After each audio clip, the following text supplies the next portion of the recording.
This is Six Man and Mike, the new basketball podcast.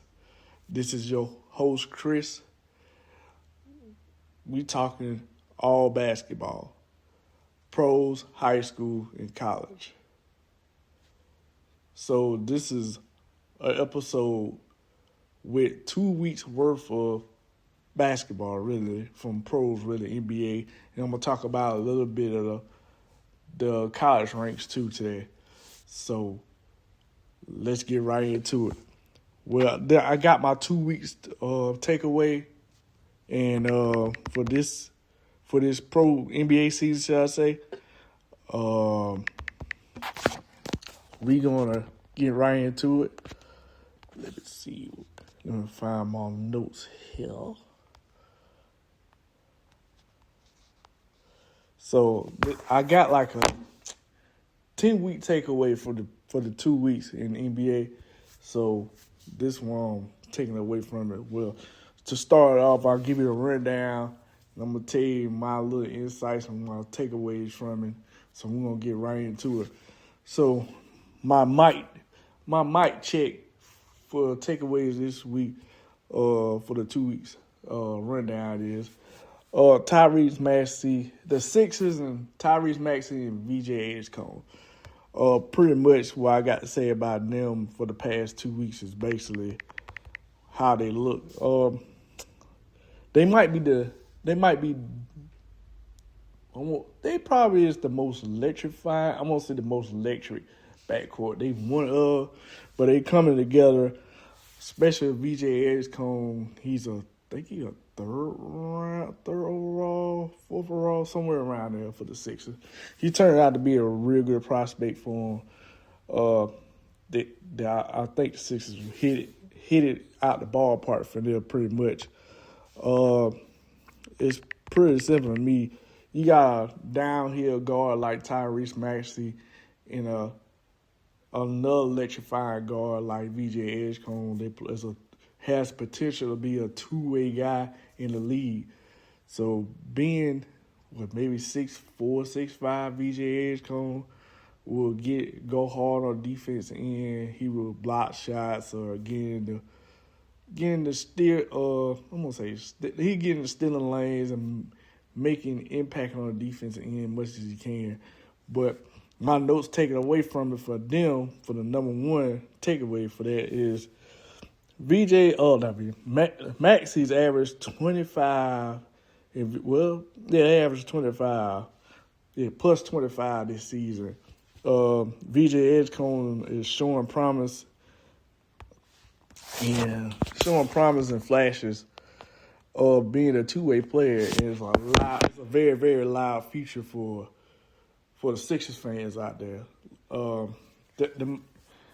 My takeaway from that is pretty much is this about Philadelphia. Philadelphia, to me, has a little conundrum in their hands right now. For instance, I know Joel Embiid played a few games this season, and he's showing what it's worth. Sorry for the noise, but he's showing that they got to figure out how they're going to put things together. Like, for instance, when Jaren comes back, Jaren McClain, when he comes back with Paul George, with some of the key parts that's coming on the team, they got to see what it actually look like. But to my mind, watching them play, the conundrum they're going to have probably midway through the season, or a couple of games into it, is we going to move on with Joel Embiid and Paul George. To me right now, honestly, I could say personally, I can really say that they can really think. I think they can really think about trading PG away, because the way VJ's showing up right now in the first 10 games of the season, he's showing up and showing out on both sides of the floor. So could be wrong, but that's the way I look at it right now. But end of the day, I'm pretty sure that the Sixers fans are very happy with the draft pick, with the future going to look like with them two in the backcourt. So that's my number one takeaway. My number two takeaway is Wemby is him. Look, man, being a 7'5" guy or 7'6" guy from France is crazy. It's just nuts. It's just, I can say this. While I watched them against Scoot Henderson, against G League United, I think, and I saw little highlights of him in that game and some games in France. Like, man, only problem I have, like, he got a lot of potential and he's that big. The problem he gonna have is, like, I looked at times like coordination and where he gain weight. So right now he proving me wrong, but as long as he stay off the injury bug and, you know, that blood clot he had last year. But right now, to me, right now within these 2 weeks, I can say him and Shea are probably the top two players in the league, in my mind, because of the way they playing. Because it's like nothing is stopping him. Like, you can do anything. Like the other night while I saw him against the Bulls, man, he waves. I don't know who was in the corner over there, but he waving somebody off that night. And I'm like, he waving off. I never seen a 7-foot guy waving off like a two guard or a dynamic bucket getter out like that. But he's showing like, man, look, I got this. I'm taking this shit to the Knicks. I'm taking this thing to the promised line much as I can. So I'm gonna put it like this. He keeps doing San Antonio going places. The takeaways I have for him, I'm gonna put San Antonio in the mix in 2 seconds. So this is why I look at it. My takeaway is he's him. In the last 10 games, he averaged 25. He close to 25 a night, but it's 24 and a half, 12 rebounds. I'm going to say 13, but he says 12.7. I'm going to say he averaged 25, 13, and 4 blocks a game. That's like ridiculous. I mean, he's a ridiculous man. The man had a freaking 8-foot wingspan for all I know, but it might be even longer than that. Because, like I said, he's him. He went to see the Buddhists up there with the monks. He went up there in the monks in the Asian continent trying to get his mind right. Whatever the monks did to him, it changed a different man out there. And like I said, he's shooting 50% from the field, which is amazing. And I'm gonna bring the Spurs into this equation as what Victor's got going on. So Victor and the Spurs got a chance to make. I think they're gonna make some quality noise in the Western Conference Finals.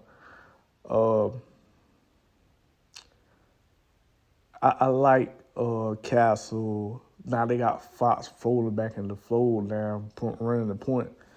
But you got the thing about the Spurs. Spurs got some pieces like they did in the last iteration of it.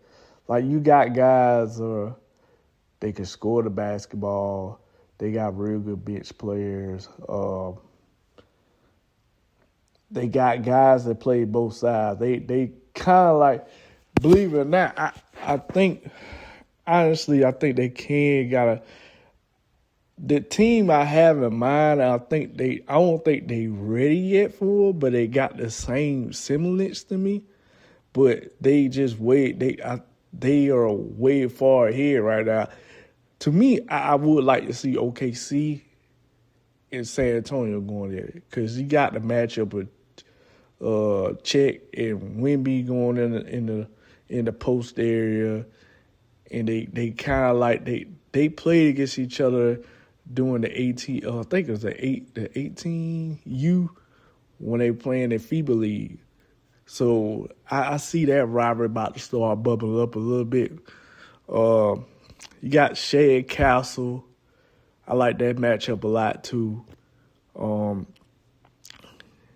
The matchup that's gonna come down is to coaching. Really, you got, I think his name Mark Johnston, and then you got I forgot the coach name in OKC. It's pretty much gonna come down to players and matchups basically, and who's gonna outcoach each other. But I think I see the semblance in those two, but I can see that gonna be a good rivalry for the next 5 years, just based on this. I won't say they got the same semblance of players, but they got the same.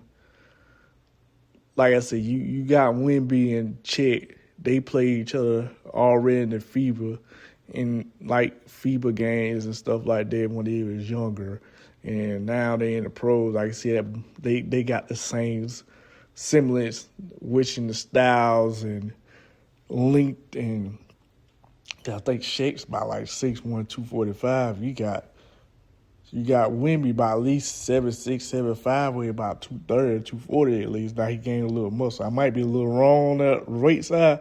To me, he don't look like he's 230. I'll probably say 225 at the most. So that's why I like this similar matchup with them, because how they is. But end of the day, Victor shows that he is right now he is at least top 2 player in the NBA for these 2 weeks. I was keeping my eye on so far in this NBA season. My takeaway 3 is OKC is the team to beat. You got Shaq, Shaq, and J-Dub. They are locked in, but J-Dub's still on the injury list. So, but they are gonna play like they right now, man. They ain't got nobody ain't touching them right now. Only team I know that can match up well to me is Denver Nuggets, because they ain't got nobody to stop Yoke. In my opinion, Shea is a good defender, but still nobody can stop Yoke, and he don't have to get 30 some nights, but he can use his passing ability to make people get better shots and make a turn for the game, basically. So I can see that happening. I think another thing too, they are, they toasted up the finals and they want more of that too. But the problem I have with OKC right now, even though they are light years ahead right now in this season so far, because the problem I have is they every night, most games that there's going to be a championship game for most teams. And there's going to be some nights they're going to fall asleep on some games. They're going to be falling asleep on the wheel just because, they already won. Like, okay, we won the NBA championship. There's going to be some nights they play against New Orleans, they start slipping a little bit. Just because they might lose the game, but they ain't going to get blowed out by 20. But they might lose by 4 or 5. Something like that, just because they fell asleep on the wheel. OKC is still the team to beat. Shea is one of the best too. Matter of fact, he's the best player. Like I said, him and Wemby is probably one of the best players in the whole entire league right now. And he is like the best 2-guard in the whole league. So, end of the day, they give everybody problems. Like, Thunder is what it is. Like, Shea gonna protect the paint area. Hardenstein, he gonna take the paint area too, just playing defense and grab rebounds. Caruso is gonna be a pest every night. Don't matter who they playing against. And they made a lineup change with Casey Wallace being the point guard now. And they gonna, like I said, they got all these guys. They got Isaiah Joe. They got They got the other Jaden Williams. So they got guys. They ain't really playing major minutes, but they bench is they gonna do everything they can. They gonna play hard every night. They got more. They it's so crazy that they got so many pieces. They can almost get a better piece to make the championship run a hell of a lot better. But right now, I mean, they got what they got. They play inside outside. They don't let other teams dictate what they're gonna do. So that's my takeaway about OKC and this team. Like I said, they the team to beat. My third takeaway from these 2 weeks. Well, that is my third takeaway. My fourth takeaway of these 2 weeks is Cooper Flagg is finding his way. So Cooper Flagg right now, the way I look at it is he's showing flashes on the defensive instincts and transitional plays, but he's still learning. I think he's still learning the pace of the game, basically. Like right now, for instance, like number one, the big issue is for them is I don't know that I don't like the fact Jason Kidd's playing him at point right now. It's just making him a point forward because I don't think he's ready for the responsibility of being a point forward right now. To me, the way I look at it is being a fan and a basketball junkie, and I kind of played it a little bit. It's almost like looking at a whole different perspective. I'm like, man, looking at it like, I don't know if it's going to be a good idea, but at the same time, like for me, I like the person. If I had to ask a pro college guy, there's something that they know a lot more than I do, I'm willing to listen. I might not understand what's going on during the time. So for me, as a fan, I'm saying to myself, like, it's probably a bad idea to do that right now because he need to learn how to lay out the land is in the NBA landscape right now. Like I said, he been off to a rough start right now. Simple fact of that the game is much faster than college in the ACC level. You know, they ain't gonna be nights that when he's in college, he's going to be straight dominating. It's not how it's going to way it is. But I can say this much, though. It's 10 games in after All-Star break, I'll give it by All-Star break, he going to find some footing. And then he going to figure out the way to land a lot better. So he going to have highlight films and stuff like that. Like I said, right now, what's not helping him right now, AD's down. He ain't got no real point guard to distribute the ball to him. There's no D-Lo. Well, D-Lo is playing, but D-Lo is he coming off the bench. To me, either Brand Williams or D-Lo would be the starting point guard. To me, you know, take the load off of Flagg, ball handling wise. But right now, he got to figure out the lay of the land right now. So I ain't giving no grade and nothing like that. But he's playing okay right now. He ain't doing the best right now, but he gonna figure out the lay of the land soon, and then he gonna take off from there. My other takeaway is Luka Doncic hooping for the Lakers right now. My thing is this. Even though Weez has stepped into a bigger role, Luka's playmaker is surging out there. I mean, the problem they're going to have is, I mean, LeBron is coming back soon. Some point in time with that sciatica. I don't know when he's going to be back. But the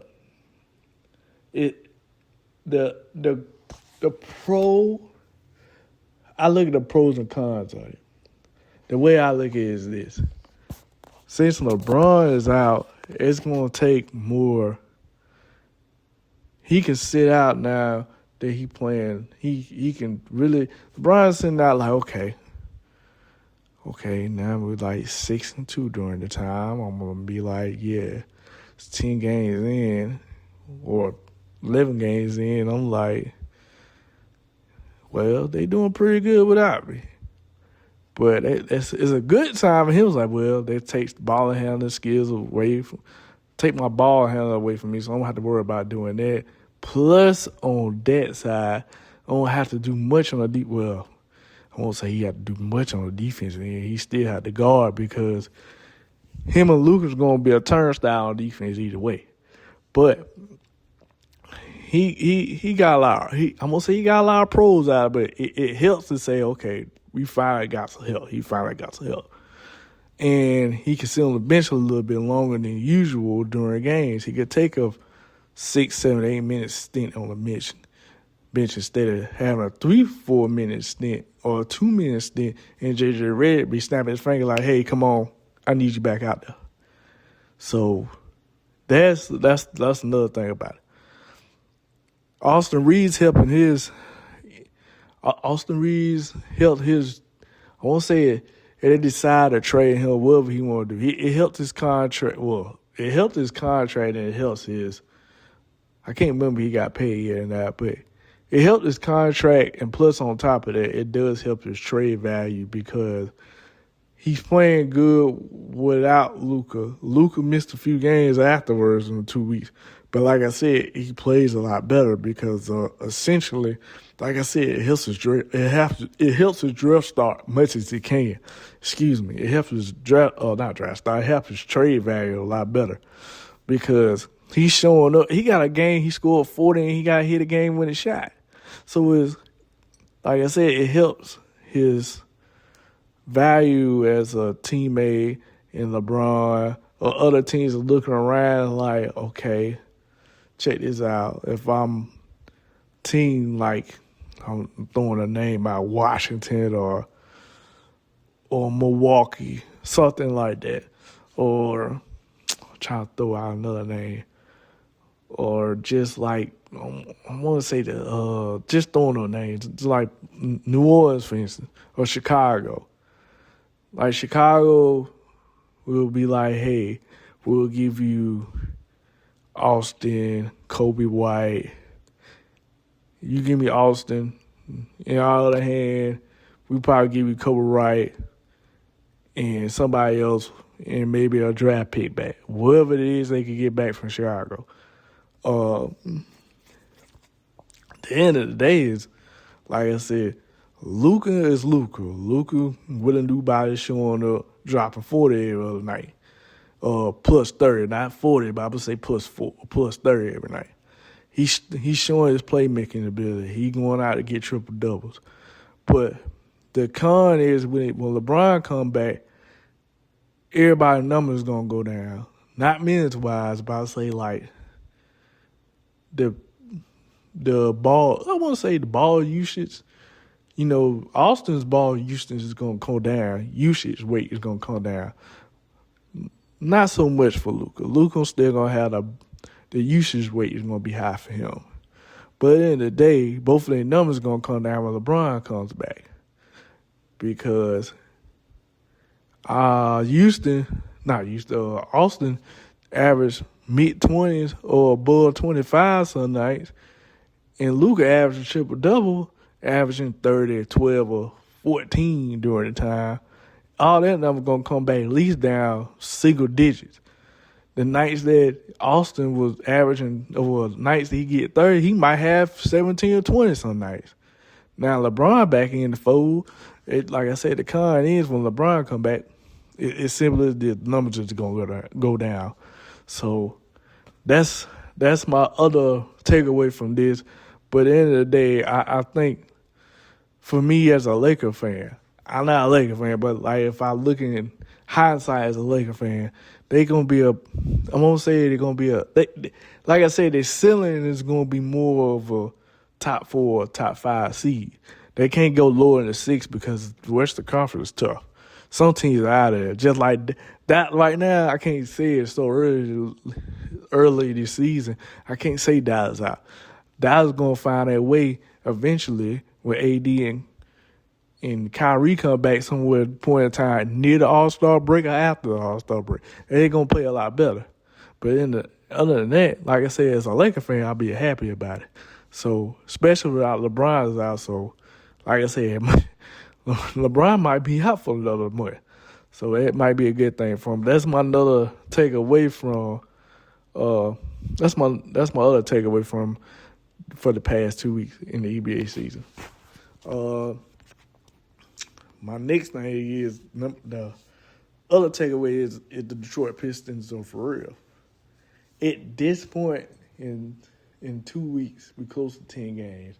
We're plus 15. We getting close to 15. My Piston outlook is basically like this. My takeaway is this: like they 9-2 now. They one of the highest teams in the NBA.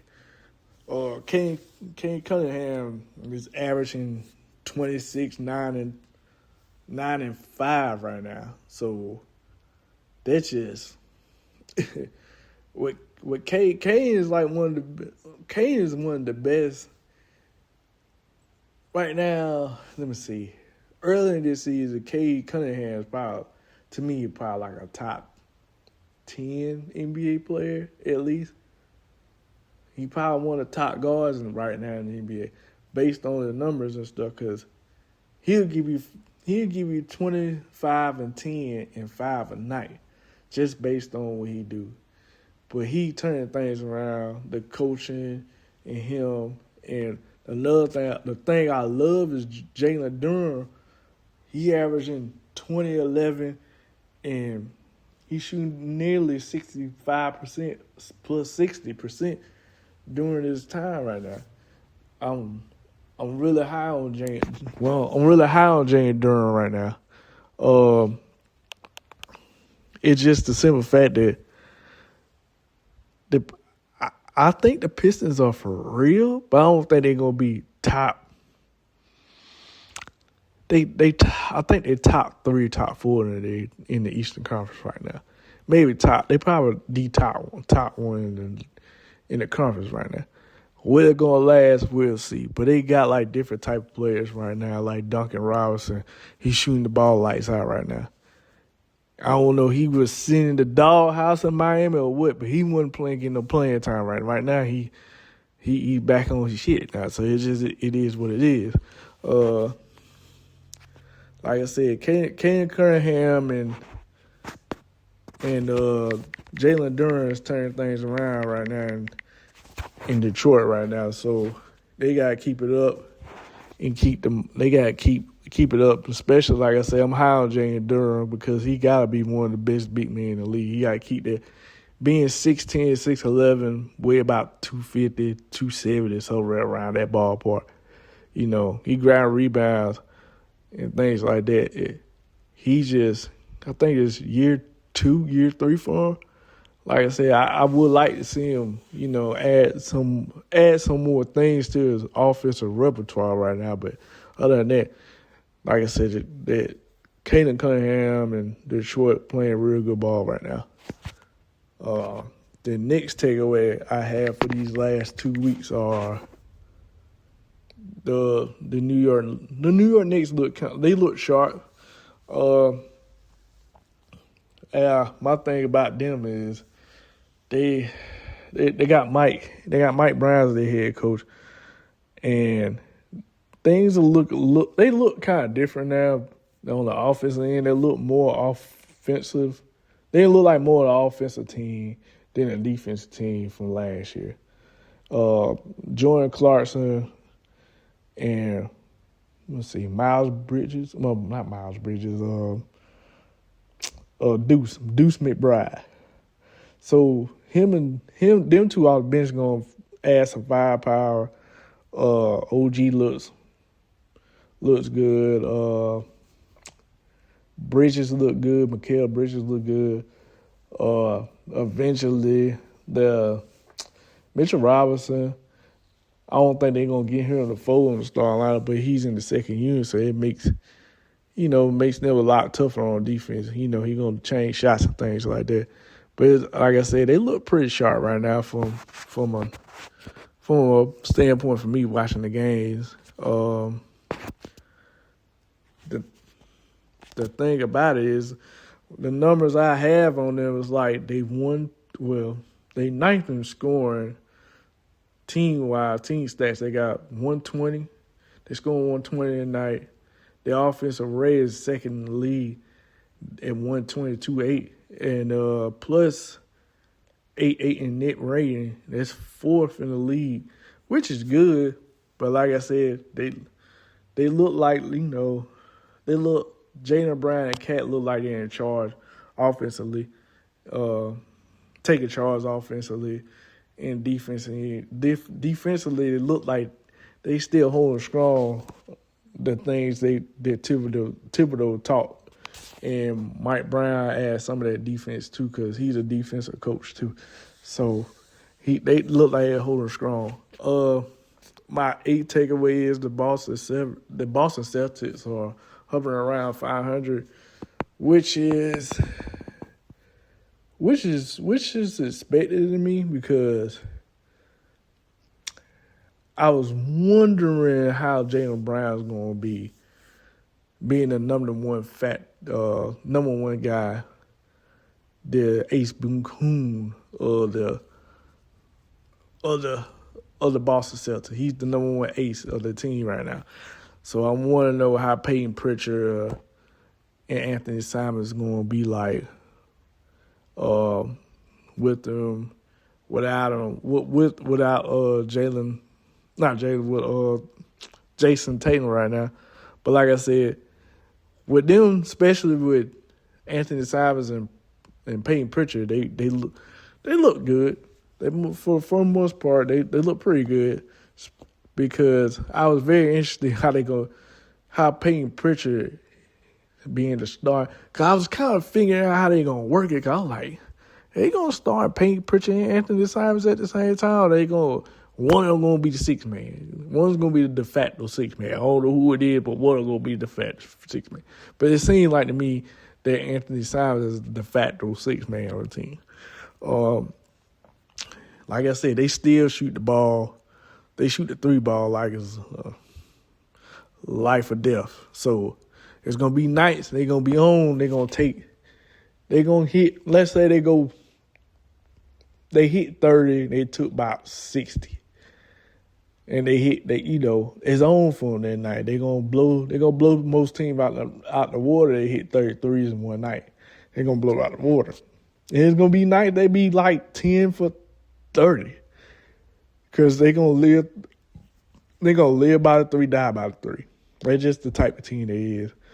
But Jaylen Brown averaging over 30, not over 30, over 25 at least a night now since Jason is out. So, like I said, they above 500. They look like they need an extra hand, or probably another star. They're willing to help out eventually. To get in hopefully give them a better foot in the Eastern Conference, because the Eastern Conference has always been a bad conference since the mid-90s. No, I'm going to say mid-90s. Probably like the early 2000s. The early 2000s, that's when they started dropping off, because during the time I watched NBA, when Michael Jordan was playing during the time, pretty much each conference always been pretty stacked. And I remember the time when Shaq went to the Lakers, the bias like kind of flipped. So, but other than that, like I said, at the end of the day, Boston still is gonna be, if they get a few pieces on the trade, or they can find a deal they can probably run with. And at the end of the day, they could probably be a top 5 seed in the Eastern Conference right now. But right now, they where they at right now, they're gonna be being a few games above 500, or they're going to be right at 500 because they got to get used to, say, well, it's early, but I'm going to put it like this. It's early in the season right now, but I kind of expect they're going to play right in between above 5 or below because I wasn't too sure how Jaylen Brown's going to be like a number one guy, and losing Drew Holiday on the defensive end, how the defense is going to be like. It's going to be from the Boston Celtics. So that's my other takeaway from them.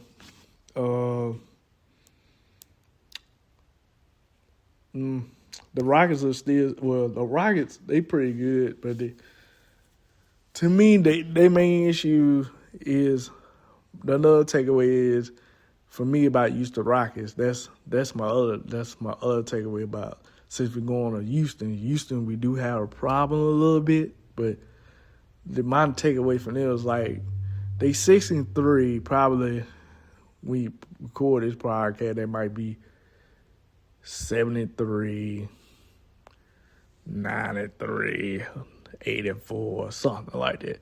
But they still in searching for a point guard.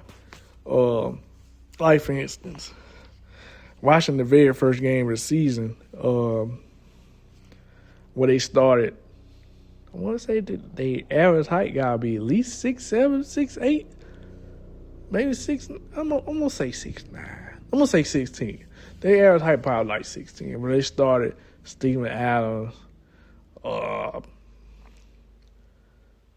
Shangoon, and Kevin Durant. You got Ahmed Thompson and Jabari Parker. Not Jabari Parker, but Jabari Smith Jr. You got all them guys. Like, you got 6'6", 6'10", another 6'10" guy, and another 6'10" guy. Then you got a 7-footer. So it's like they really tall. It looked good against OKC. It looked defensively. It kind of threw them off a little bit because OKC has two bigs in the game, and they had three tall guys, and they doing the double big thing too. So it's just like, well, they just hoping they throw them off. Wish they did a little bit, but for a little bit. But OKC is OKC. They will make it adjustments. But the problem with right now is with Houston is they need to find a point guard. Now, I mean, quick, fast, and hurry. They need to look into, like, maybe Ja Morant or look within to see that Reed Shepherd can really, what's the word? They can really, really, really, really look at Reed Shepherd and make sure he can really, I won't say speed up his development, but somewhat kind of give him some minutes to get him to grind with playing with KD and Ahmed Thompson. So it takes some of that ball handling away from Ahmed Thompson. Something like that. That's my main focus of that, of searching a point guard. And now they don't look into Reed Shepherd. Like I said, they need to look into John Morant or Drew Holiday or I'm trying to think some more point guards. Or like a guy like Isaiah Carter, like he's not a scorer, but he's a pass first point guard. Somebody like that. I'm trying to figure out somebody else they can look into. Trying to figure out another guard they could probably look into. It's kind of hard. It's kind of hard right there, off the top of my head. Maybe like an Austin Reeves type of guy. They can probably him and Ahmed Thompson kind of smushed in together a little bit. They can take ball handle and go back and forth, but I really that going to happen either. Or maybe go down to San Antonio and maybe talk about Daniel. I won't say getting an asking price for a speed, or Dylan Harper, or they ain't gonna let go no De'Aaron Fox. But you don't hurry get a phone call from him. Pick up the phone, call and see what kind you get. Or trying to figure out it's plenty of other guards out there. Nothing don't stick out like a sore thumb right now. But like, oh yeah, get this guard. But mainly just get John Moran, Drew Holiday, one of the two guards at least. Like I said, call another Texas team get another. Well, I'm gonna tell you another guy I can see. Dejounte Murray. That's the name. Dejounte Murray. Give him a phone call from the Pelicans. He'd be a nice little fit in Houston. Just because, based on, like I said, he didn't really have to dominate the game. Like I said, he might hit you with because what Jonte do is pretty much like this. He'll give you 20. He'll give you somewhere in between, especially within that team. He could get you somewhere in between 15 or 30. And he'll give you a triple-double whenever, basically. So you might need to get a phone call from Pelicans, ask what they going to do about DeJounte. Call the San Antonio, figure out what they're going to do about Fox and Harper. Call the Grizzlies about the Ja and call Drew Holiday for the Blazers. Or, hell, if they won't give a damn Drew Holiday, just call for Scoop. Somebody like that. Because they got to find a point guard. Like I said, they don't trust Reed Shepherd right now. He that's just what it is right now. But right now, they really need to, like I said, they just need to. I like the fact that Kevin Durant looks good out there and Ahmed Thompson look good. What I'm excited about is how Jabari and Şengün looking out there.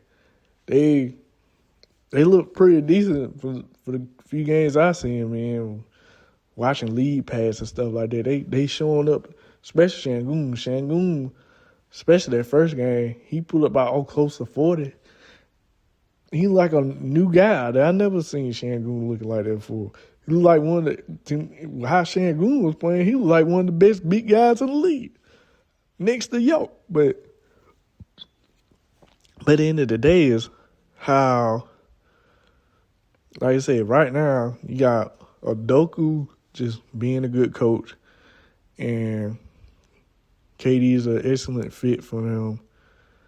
And like I said, once they figure out the point guard situation, they pretty much they gonna be at least top six seed in the Western Conference.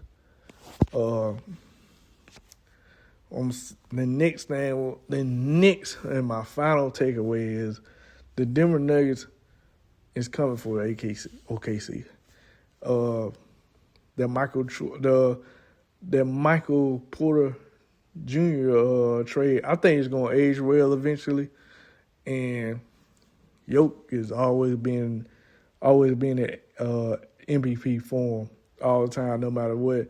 And the depth and the chemistry is gonna to me gonna make it look like a real threat. Denver is this. Wherever Yoke going, that's where Denver's going. Aaron Gordon looks pretty good. I know he went off. I think he had 50 during them 2 weeks. I think he had 50 one night. Cam Johnson, he looked like he fit well with the team. Yoke doing Yoke things. He give you a triple double. He makes sure that he draws everybody in as much as he can. The biggest thing is that they ain't gonna miss a step pretty much because they look like they're a much better team. Based on the depth and cause they look like they lost step. They move a few pieces here and there.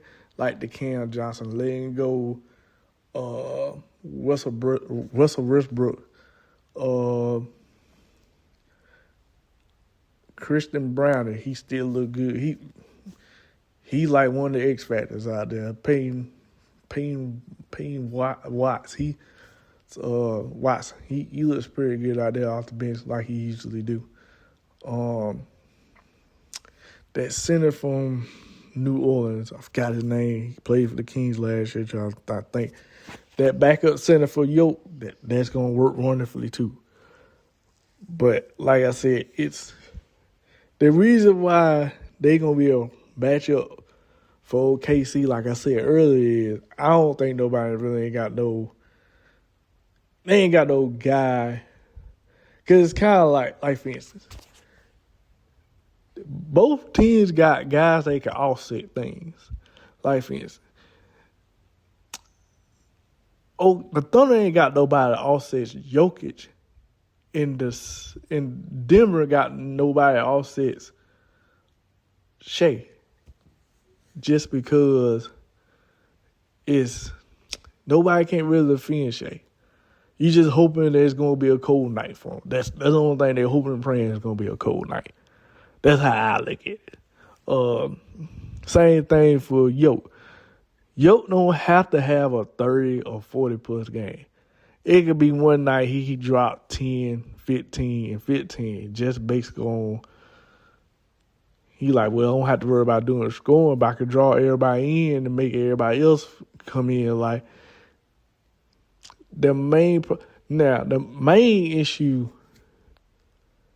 with Nuggets always had with I'm waiting for Jamal Murray to like blow up and show out like he did in the bubble. Injuries played part of that too, so I can't really blame it on him. Injuries does that, and then he gonna have games that when he in the playoffs he needs to step it up because some game he just had a bad night. So right now, Jokic is depending on Johnson and Aaron Gordon right now. And some nights they Jamal Murray, he'll come out to play, but sometimes he'd be like, damn, I had a bad shooting night. I'm going to keep shooting. And some nights he'd just be like, man, if he just stop shooting or he just give up on itself sometimes on certain games. But that's just the main issue to me,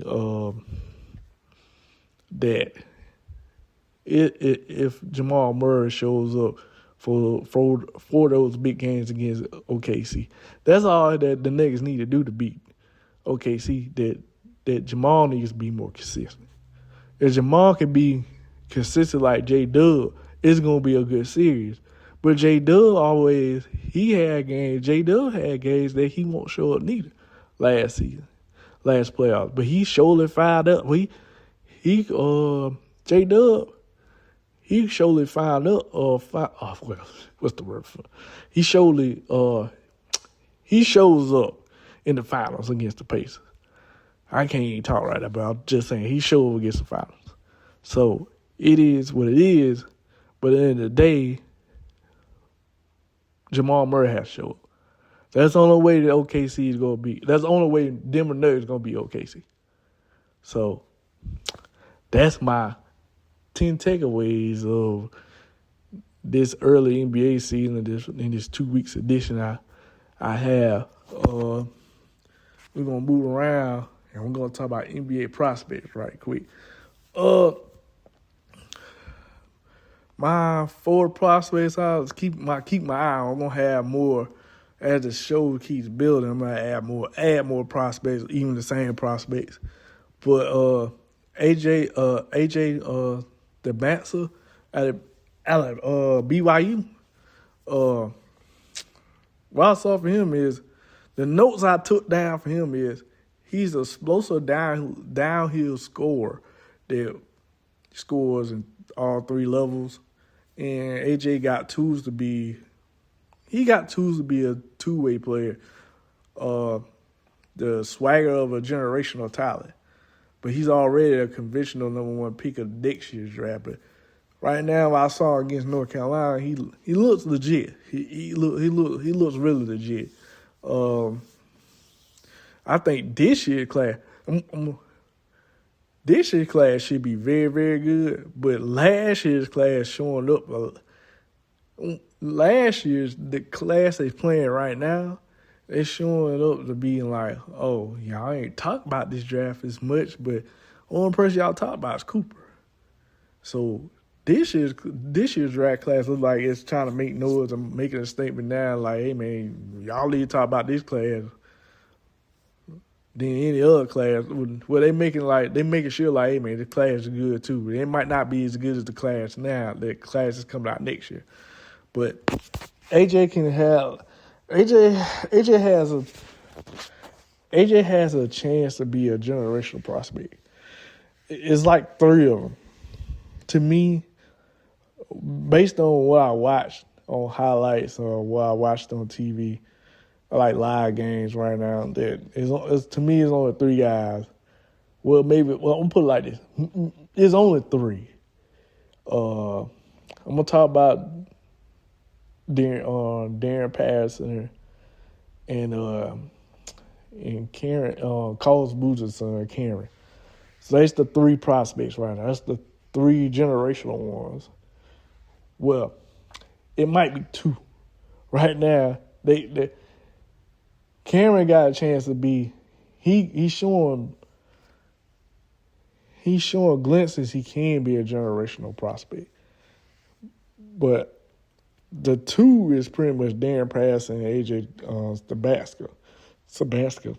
I'm gonna jack up his name, but AJ. The only two guys I see is generational. That's why I think he got a chance. I got to keep up with him all season. He's gonna be in the Big 12. So I'm gonna definitely see him against Texas Tech, and he definitely gonna have games against Patterson because they in the same conference. So you're gonna see them two go head to head a lot. They ain't gonna be strictly head to head, but I seen AJ. I think I seen AJ play about once or twice in person. Cause he comes to that Nike Peach Jam where I live at. So I ain't get to see Darryn Peterson because he played on. I'm trying to see. Darryn played for either Armour's travel team or he played with the Adidas because I ain't get to see him because he ain't won on the Nike circuit. So I did get to see AJ. Let me see what the next prospect I say was Caleb Wilson. You know, he's from UNC, my favorite team, North Carolina Tar Heels. I'm glad to see him on this team. But, you know, he's a 6'10 guy, and AJ is like 6'9. So, Caleb, the notes I got on him was a long, athletic two-way, I won't say wing, but he's a two-way forward. He could probably play wing. In the NBA, he could probably be a small ball he could be a small ball 4, 5, and he could be a 3 coming into the league. But he could thrive through transitions, using his wingspans to close out hard, like 3 points, things like that. He rebounds well. He attacks the rim with all purpose. He got a top 10 upside that is real, but he can develop his handles and his shot. As long as he could do that, I look at Caleb. To me, Caleb is I won't say a game changer for North Carolina, but he changes things in North Carolina because last year North Carolina, they was a pretty decent team, but they were still a good team, but they had a hard time. They ain't had no NBA legit talent on the team at the time.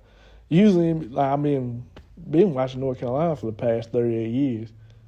When I look at every North Carolina game, we always have at least 2, 3, 4, maybe NBA guys on the floor.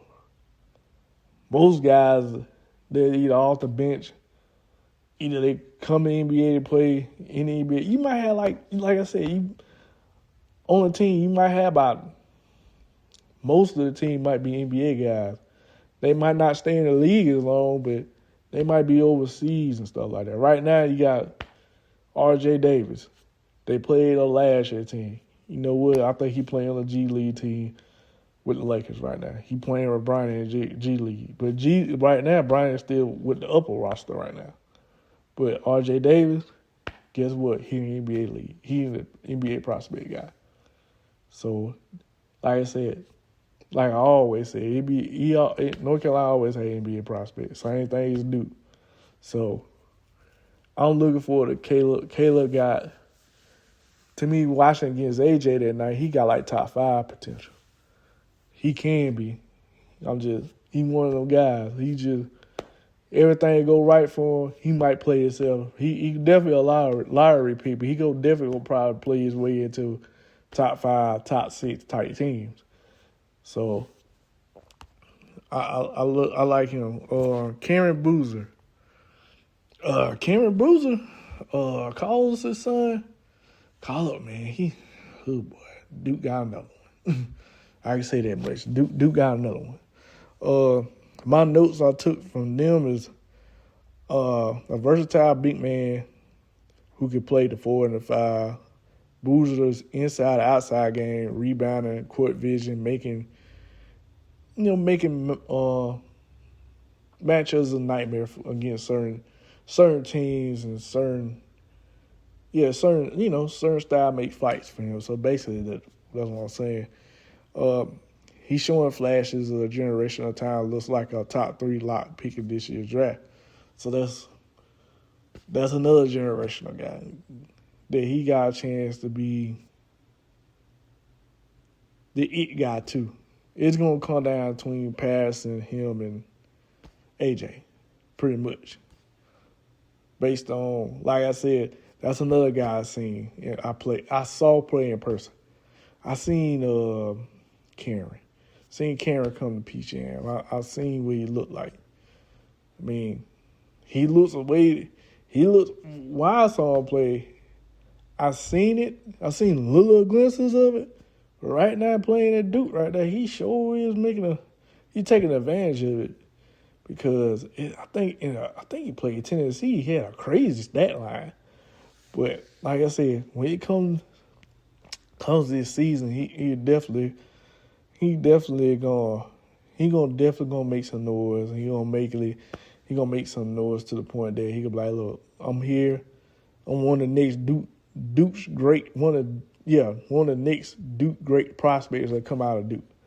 So, like I said, same thing in North Carolina.